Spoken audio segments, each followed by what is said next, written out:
What's up, family? I got to sound off about this Tua situation because I'm incredibly frustrated. If you all did not see, quarterback for the Miami Dolphins carted off the field, paralyzed and immobilized as his hands were stuck in a certain position due to head trauma.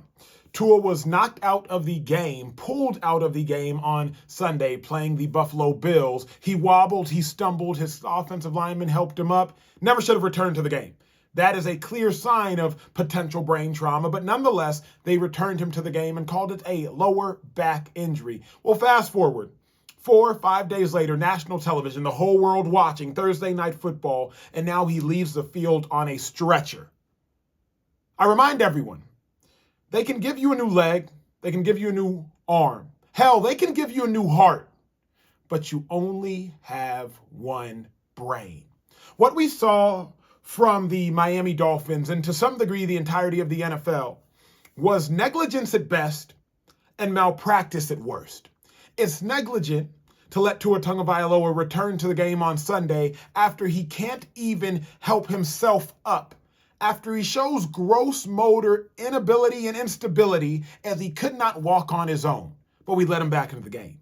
What would be malpractice is if we knew he had a concussion, or maybe the symptoms of a concussion were later onsetting, came on Monday, Tuesday after the week, and we still let him play on Thursday. And now we had to watch his family, his mom, his dad, his newly married wife, his wife, had to watch him get carted off the field on a stretcher. The NFL needs to raise its concussion protocol. I'll say it like this. A concussion test doesn't actually test for brain trauma. A concussion test is simply a test of memorization and recall. I've gotten a concussion before. And what did they ask me? Hey, what day of the week is it? Well, clearly it was a Sunday because I was playing. Hey, who is the president? Well, that's not a hard question. I've known the president for the last 3, if not 4 years. A concussion test is not a test of brain trauma. A concussion test is a test of memorization and recall. Furthermore, even using the word concussion does not do the matter enough justice. Concussion is just this figurative word, a word that a movie is named after. But brain trauma really brings it into reality. In the same breath, it's like saying you have a sprained knee versus a partially torn ligament. Just that imagery makes things more realistic and vivid. Let me put it in a manner that some people may better understand. When you take a field sobriety test doesn't actually test your blood alcohol levels. It doesn't actually test alcohol consumption. A field sobriety test tests motor ability or motor instability.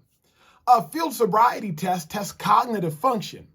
I can say the alphabet backwards. ZYXWVUTSRQPONMLKJIHGFEDCBA.